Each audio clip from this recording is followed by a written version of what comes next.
Welcome to Experience Counts. I'm your host, PC Nguyen. Let's begin now. Experience Counts is a podcast covering the trends and innovations happening in experiential retail. By day, I'm a brand and innovation strategist and run my own consultancy called Totem. I help brands align their business strategies around emerging consumer behaviors to help them anticipate what's coming next. I'm bringing those insights to you. I'm speaking to the big movers and shakers in the retail industry, as well as up-and-comers, all from the Philadelphia area.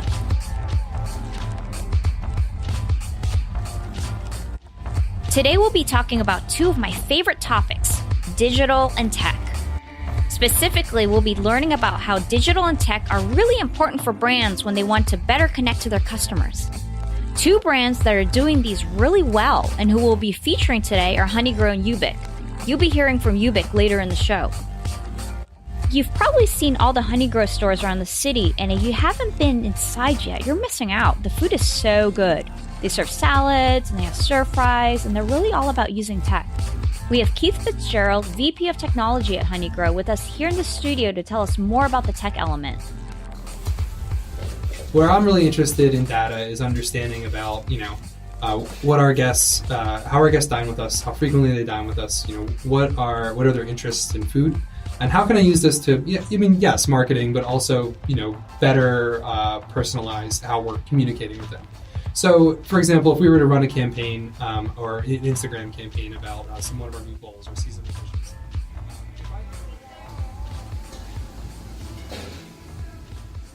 So I'd like to start with Keith. Keith, thank you so much. Welcome to the show. Thanks for having me. How are you doing? Great. Can you tell us a little bit about what you do at Honeygrow? I know your title is VP of Technology, and that's something that we're traditionally more accustomed to seeing at a tech startup, right? Sure. So as VP of Technology, all hardware, software, and data kind of rolls up under me.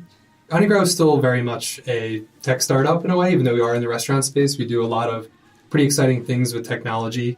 For example, we have kiosk ordering, and it's not for show. We have 89 different ingredients that go into our stir fries and our salads. So it's fundamentally impossible for someone to order at our restaurants without inputting all of the different ingredients that they want in their customized dish. Or if they want to order one of our suggested dishes and customize that or have it as is, that's fine too. That's pretty amazing. So it's not just for show, it's really just a functional piece of what we do. So yeah, it's still very much a startup, even though we're growing fast, as you said. We're in the growth stage. But it's a fast-moving company, and even though I've only been here a little over a year, it feels like 10 years. It's pretty amazing.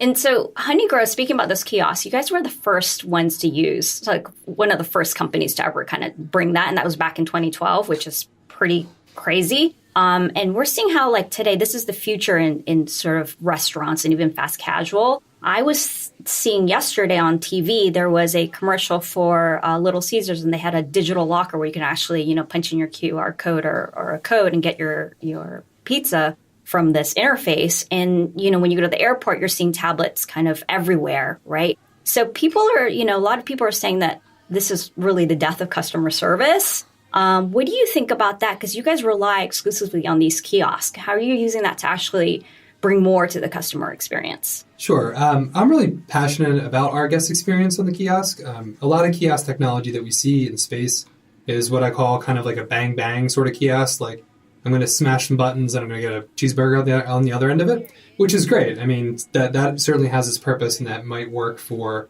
kind of a faster service restaurant. For us, it really is about the guest experience. Early on at Honeygrow, I observed a lot of our guests taking their time with ordering. And at first I thought, maybe this wasn't happening fast enough, the system wasn't running fast enough, and this was a problem. But then I saw the look on their face where they're very relaxed. They're kind of enjoying building their dish, and they're sort of making the decision about, I want spicy today, or maybe I should back out and get a salad, and kind of taking a minute to build their dish. And I think that's a really important part of the Honeygrow experience, that it's not a system that's rushing you through the ordering process. It's kind of giving you a minute to breathe.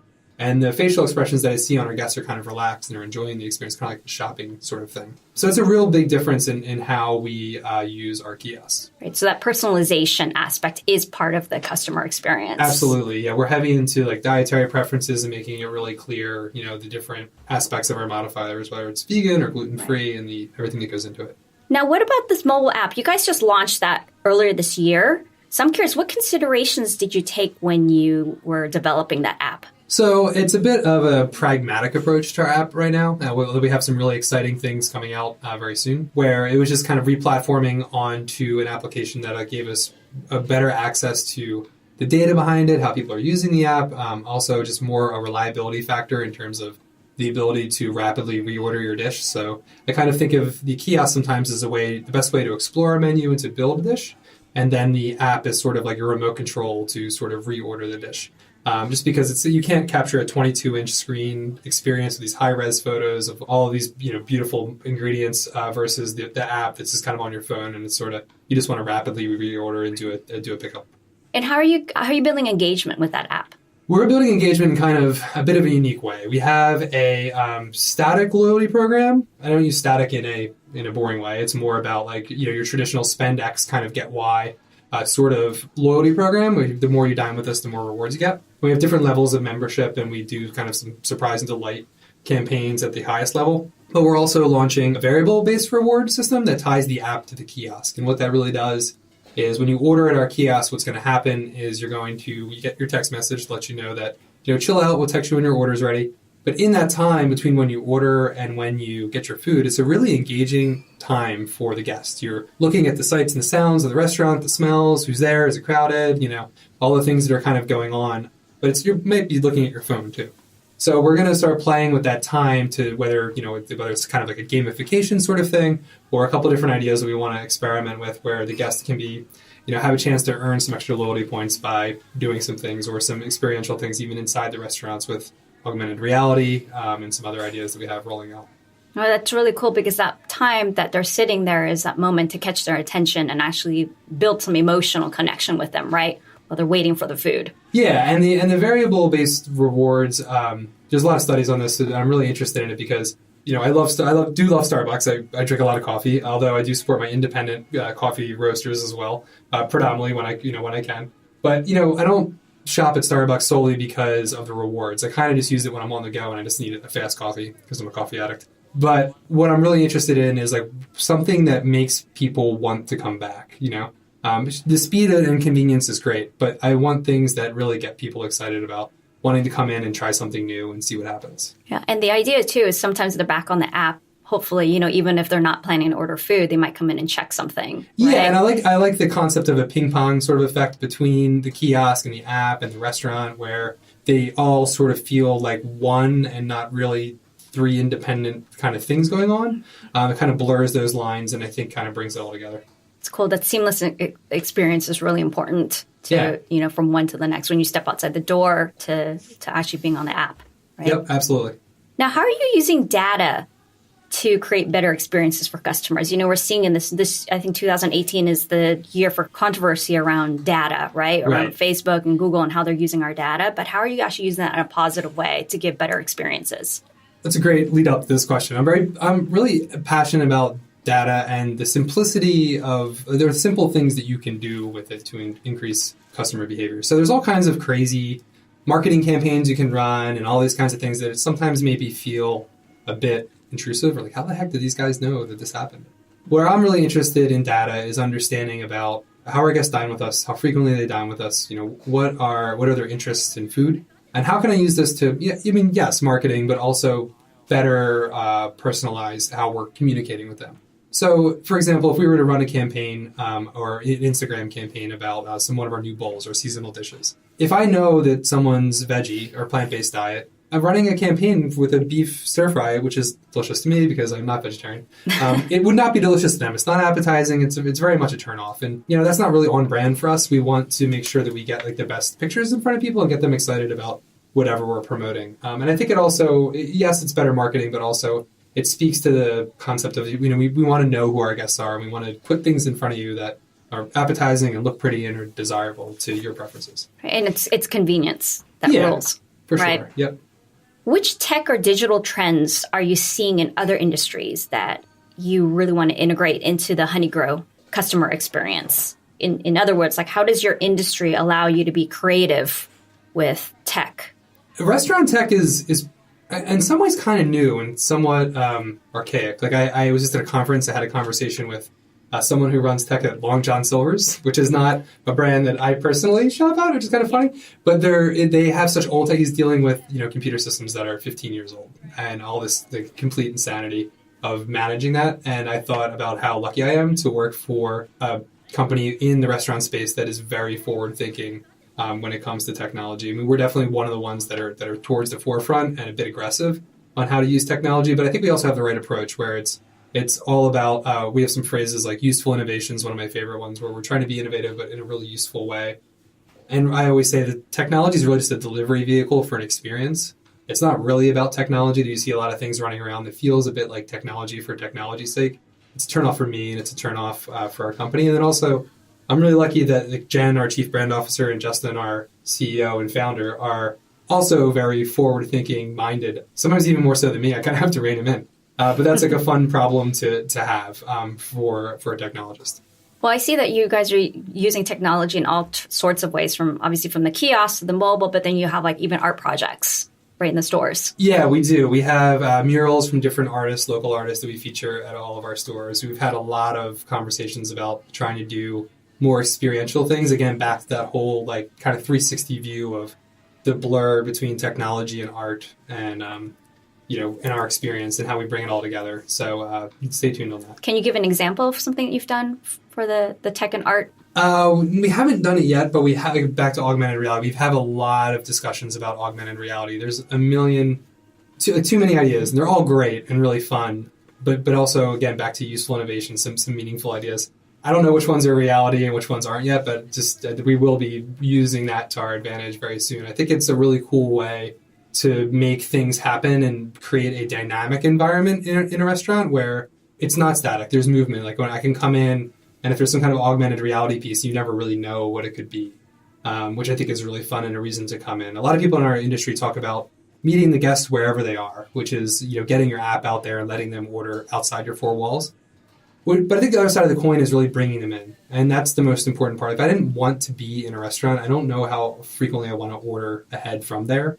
So being in the restaurant and being there and touching the brand and seeing how they make food and seeing how clean the restaurant is, these are all really important things that tie back to why I want to order ahead in the first place. Yeah, and I think it's interesting you guys are dealing in an industry where it is, fast casual. You go in, you run in, and you run out. So ideally, you're trying to capture them and have them there, at least to enjoy what you're beyond just the food. Exactly, yeah. And, appreciate the fact that, Honeygrow, our stir fries, or the noodles are made to order. I think that's something that a lot of people don't realize sometimes because it's a little bit behind the scenes, but in your stir fry, we're boiling those noodles and then we're shocking them to make sure they're exactly the right temperature before they hit the wok, every time to order. So it can take an extra minute or two compared to some of our peers in our space, but it's worth it. And I think the product speaks for itself.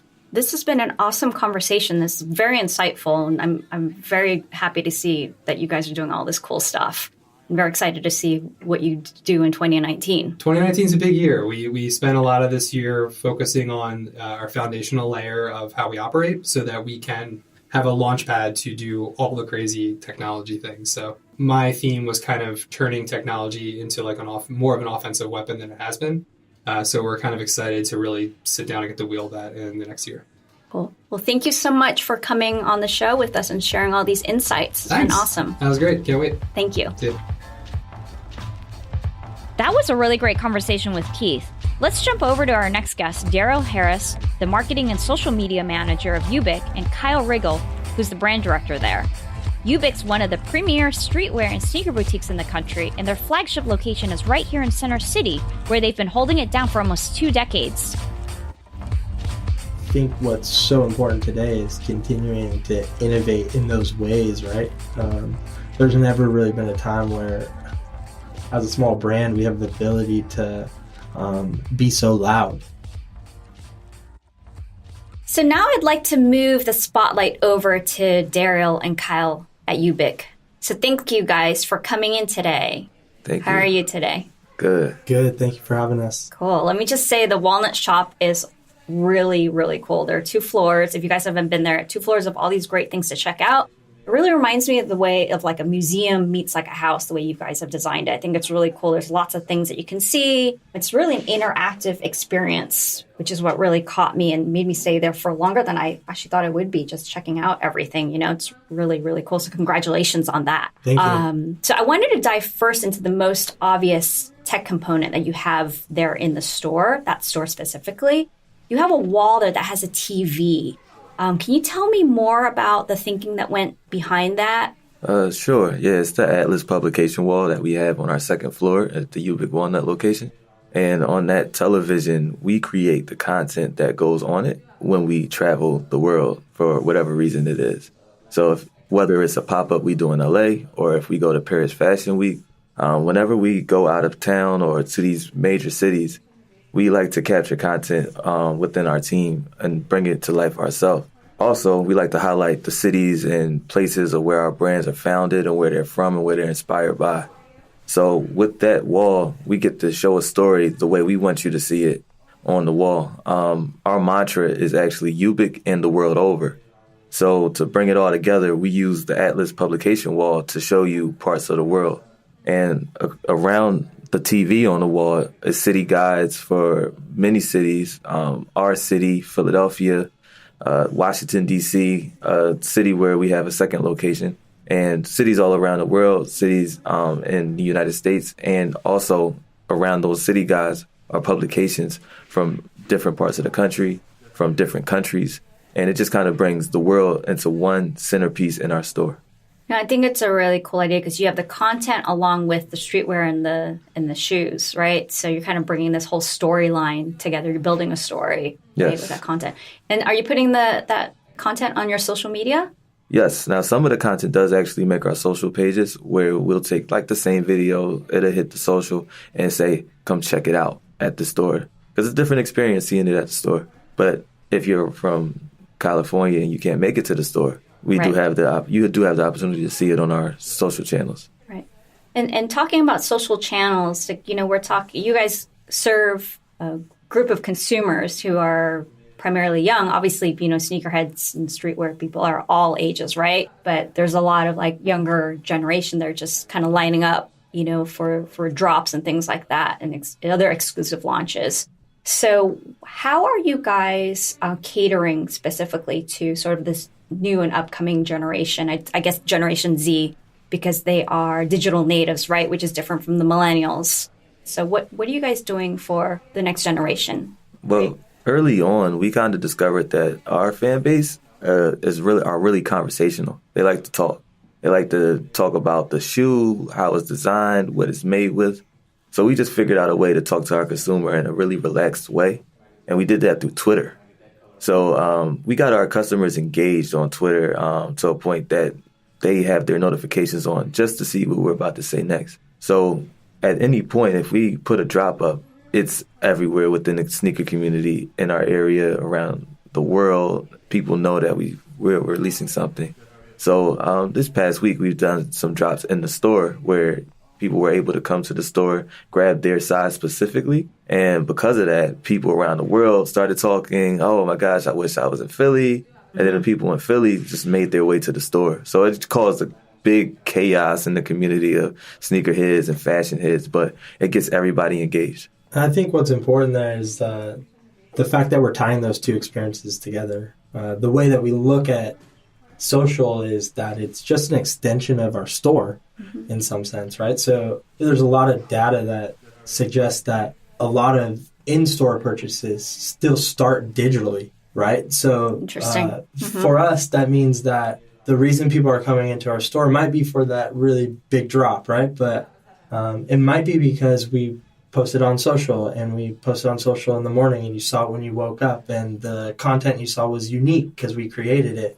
And so we visually express that on Instagram and we continue the conversation on Twitter and we allow that social experience to extend in your bedroom and then also in the store when you get there. Right. So I imagine that sometimes your drops are only announced online, so you have to engage, I imagine, right? It's not just being in the store and yes, getting to know the sales associates. You know, it's Yep. People come in all the time asking, how can you find out about the next drop? When is it going to happen? because they see the chaos and they see that people are happy and leaving out with stuff, and they want that feeling as well.